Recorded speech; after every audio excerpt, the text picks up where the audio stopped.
Hello everyone, it's Adam here from Midget Models, and this video today is just explaining what the hell is going on. Recently I've had quite a few comments about just mostly people asking, where the hell are you? I've been looking on your channel for months and you've posted nothing. This video today is basically explaining what the is going on here. And I'm showing you everything, what I've got coming up, why I've been off for so long, all my models that are currently being built, which are surrounding me now. Quite a lot, actually. You're going to enjoy this. Let's begin. Okay, right. I'll start with the models. Actually, no, I'll start with these. Recently, I've had a couple of ideas. Most of my ideas I'm getting... This isn't really ideas. My little sister got me this. Amy got me this. It's for new modelers. I've been doing models for years, but most of the time it's been for fun. Now it's for detailing properly. And this just... Let's have a quick flick through.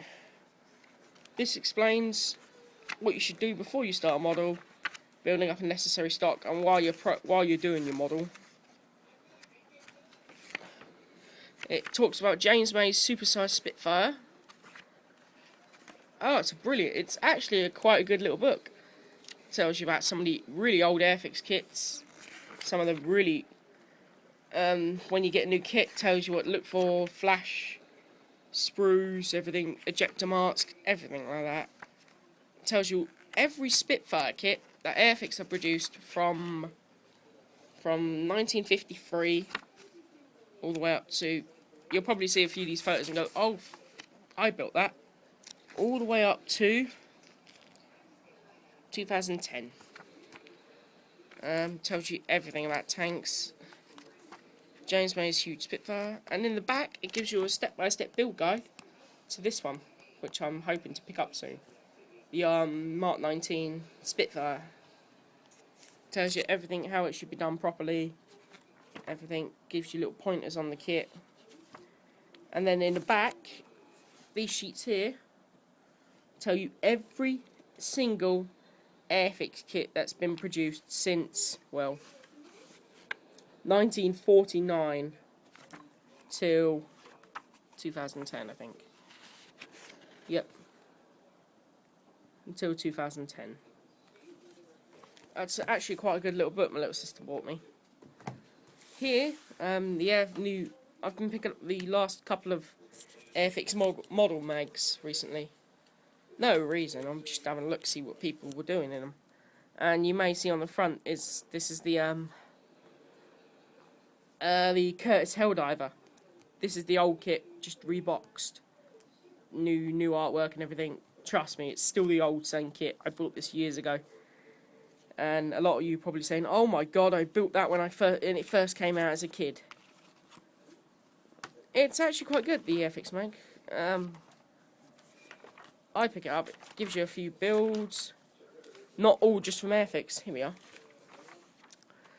Basically, they've taken the old Curtis Helldiver and they've redone it all. We've redone the whole insides. Look, as you can see, this is all scratch building or aftermarket parts. And the end result is absolutely fantastic. You can see with the cockpit and everything. They just tell you how they did it. It's upgrading older kits. I thought on doing this with a couple of the kits I have around here, but I don't have money for aftermarket parts, so. But yeah, the Airfix mag's pretty good. Right, onto the models. In front of me, you see a big old lot. First one, start with the most requested. Is my old baby girl here. Here we are. Everyone's requested my Lancaster. And here she is. Now what I've done, what still needs doing. What I've done, I've had the whole cockpit stripped out, and I'm redoing the cockpit currently. Believe it or not, that's a seat from a Mark 1 Spitfire. That's the old one. I've got a spare seat for the kit Amy's doing.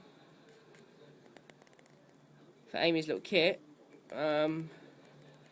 I think she's got a spare seat. If not, I'll see what I can see what I can recover from somewhere. I've had all the turrets out. I've had everything currently refilled. I did something about that big horrible gap I had there. That's been redone. Got filler all over the nose. All underneath, all around the engines, there was tons of filler. As you can see from up here, no gaps whatsoever. The landing gear started falling apart, so that may need to be re-scratched, built. Don't worry about that. Some mucky painting where masking tape didn't work. The whole bottom has been repainted black. I need to redo another coat. I understand the propellers are missing. I've got them somewhere. They should be re-glued. By the way, it's taken me a year, but finally I've got the bloody black and brown right. I've gone through 4 different shades of brown to find this brown. This is actually RAF brown from Revell. I'm gonna order some vac form turrets and canopy and stuff from America. And finally, hey again, sorry about that. The battery died. So this is the second part. It's all gonna be in one big long video. But sorry. Like I was saying, I still need to touch up along here and here. A lot of touching up needs doing, and I still need to sand the filler down.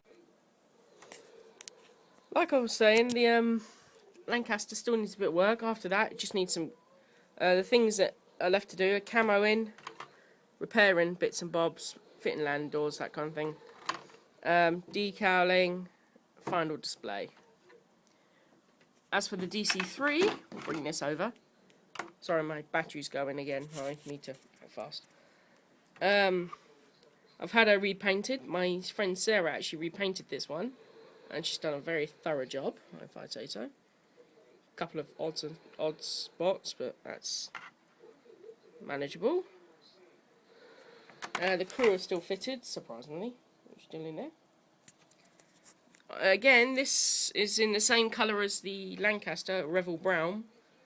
And all that needs doing is camo in, decaling. I've got special BBMF decals, and that's done. The Sea King, I know Basic Modelling recently built his Sea King, and mine I started building a little while ago, then grew weary of it as I was going to add some aftermarket bits to it.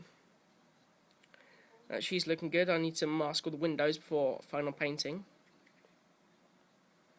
Might need to actually go on to Airfix Spares and get some clean windows, because a couple of them have got glue smudges on them, which is bad. I'm going to do the 1988 version. Unfortunately, this would be done by now, but unfortunately we moved out the pub, unfortunately, and I was given a big bin for all my model stuff, which was up the pub, and this box came open. I didn't seal the box, and so all my model bits are now in a box, all chucked in this huge box. They've just all fallen out. I've retrieved the bits I can, but there are still plenty of bits in there. Now, the Sea King's still going to be a little while yet. Now, onto the Falklands collection. This one I actually started detailing quite nicely. The Etendard, hang on. Etendard's actually quite nicely detailed for an old kit. I started putting this one together. When I put the 2 halves together, I then realised I forgot a weight, and I don't have a weight actually small enough to go inside.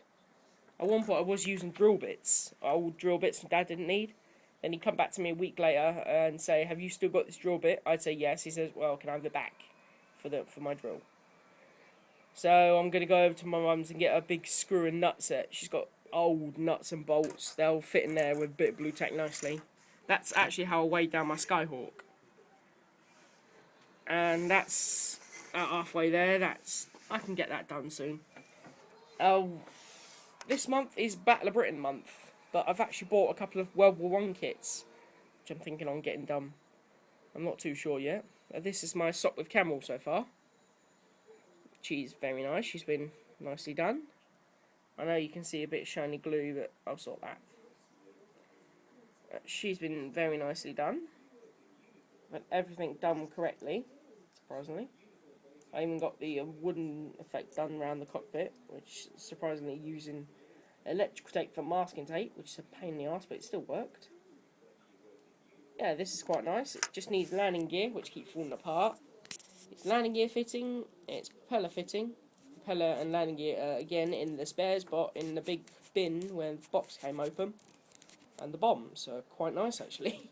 For a little rack of bombs. I don't actually know what colour bombs were in the war. I swear I saw them being yellow on the picture of a Sopwith Camel dropping bombs. I swear they're yellow. So I've painted them yellow. I'm using Revell paints more than Airfix paints now, which is surprisingly good. Revell paints, they last pretty good lasting. All that. This just needs decaling, parts adding, and that's ready for display. And we move on. These kits, oh crap. Emergency. A couple of these kits I just started randomly one day because I grew weary of some of the builds I had. I've got a problem, I know, starting a kit and not finishing it. Then I started carrying on with something else. But for now, this is the Sturmovik which I started. This, I was thinking on renovating the cockpit, but I didn't have enough time or money on anything. I did start by slapping a spare decal on the inside to make a control panel, which works nicely. I know you can't see it, but it's there. And I've got a couple of other bits assembled, which are in the box somewhere. That's a Sturmovik. That, well, basically needs wings, landing gear, painting, etc. Like a normal kit. Push that to one side. Now over here we've got my...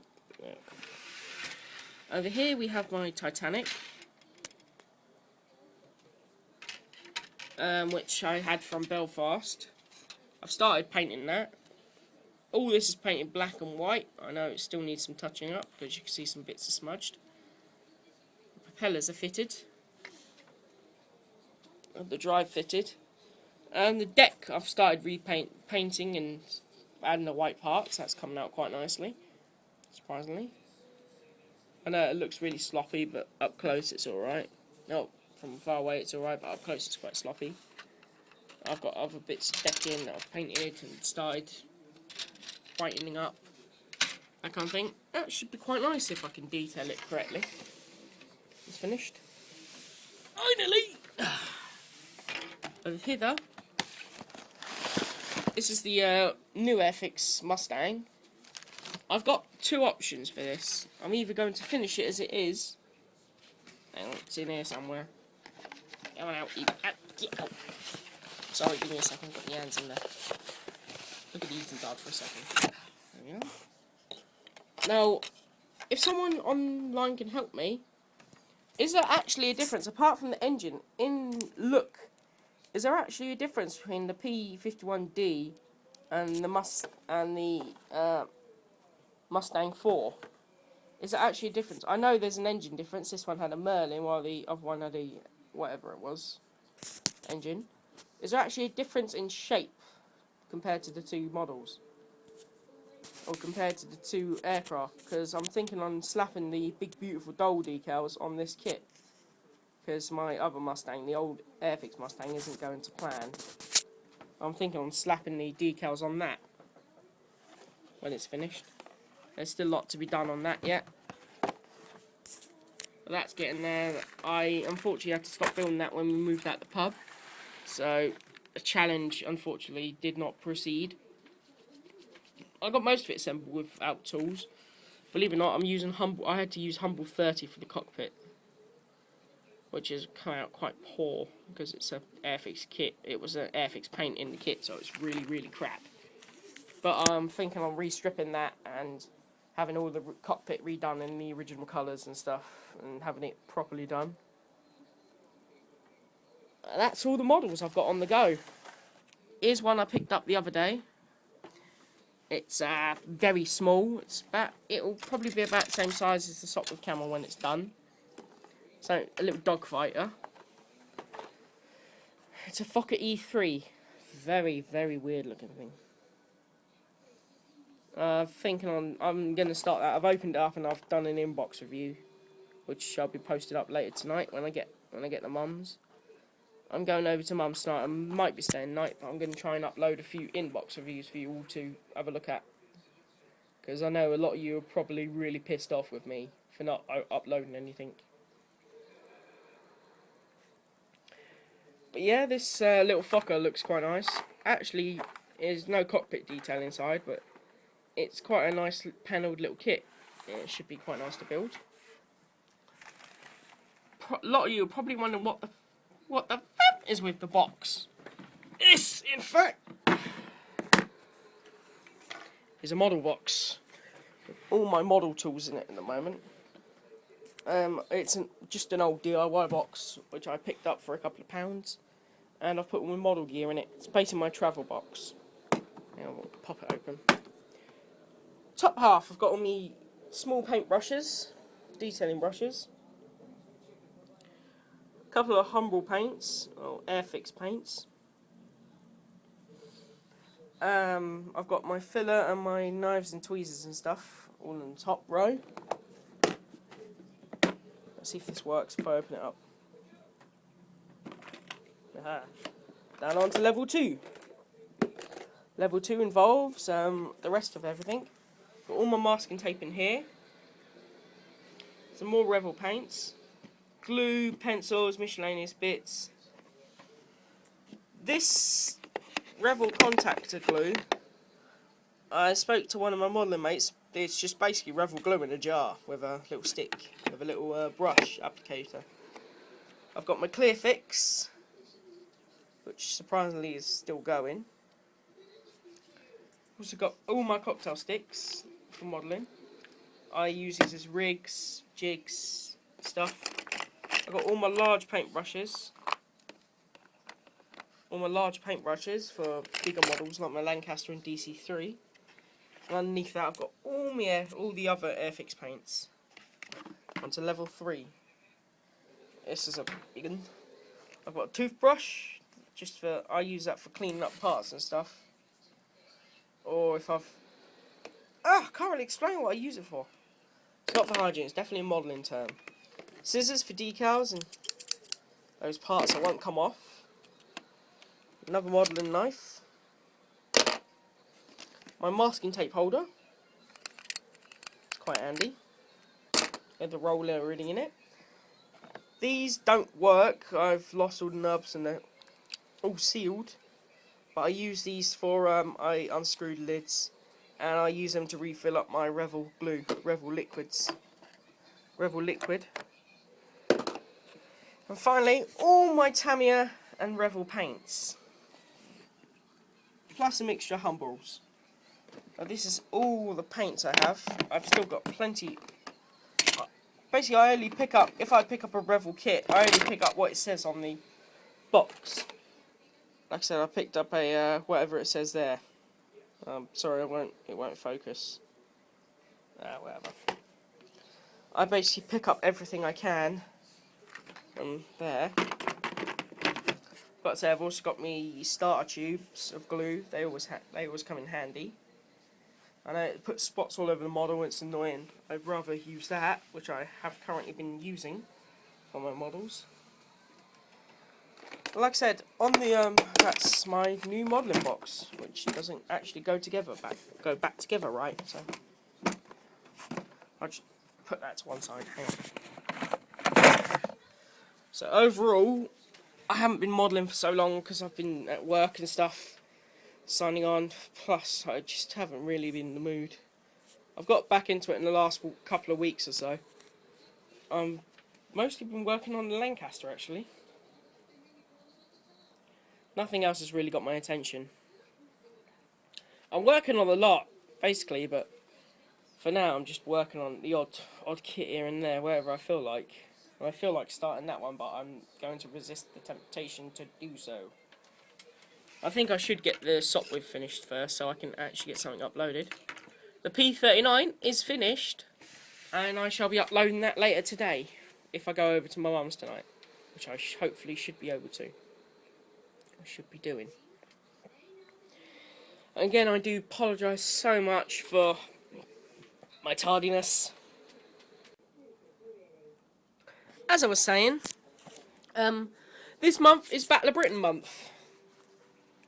And, like I said, I could be going to Hendon in the next couple of weekends, so I'll see if I can pick up a Messerschmitt or a Hurricane or something celebrate Battle of Britain month, because I already have the vintage 70s Spitfire, which my little sister Amy is currently building. She's currently building that. And this is the the Mark 1A. I don't have any decals for it.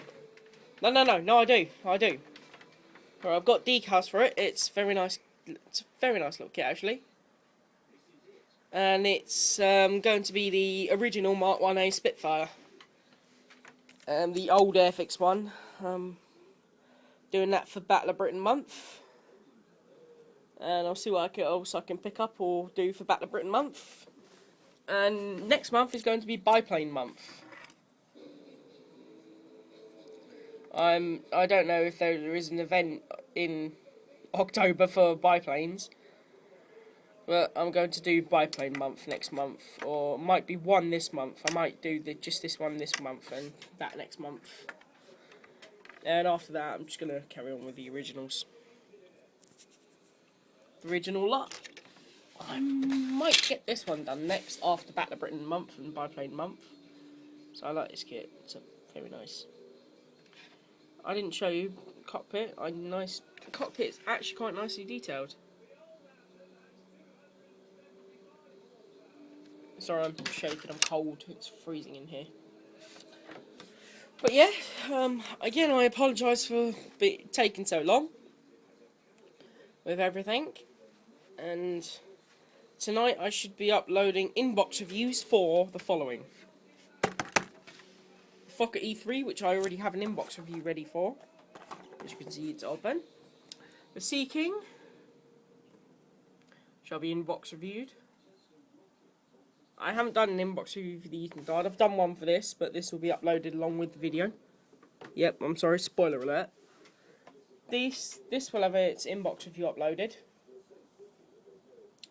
I've also got a Red Arrows Nat, which my best friend Sarah bought me this for my birthday. And Katie bought me a Red Arrows Nat for my birthday. That's the new tooling one, the new tooling Nat. I think it's Nat, you pronounce it? Yeah, G-N-A-T. Nat. And that's going to be in the Red Arrows colours.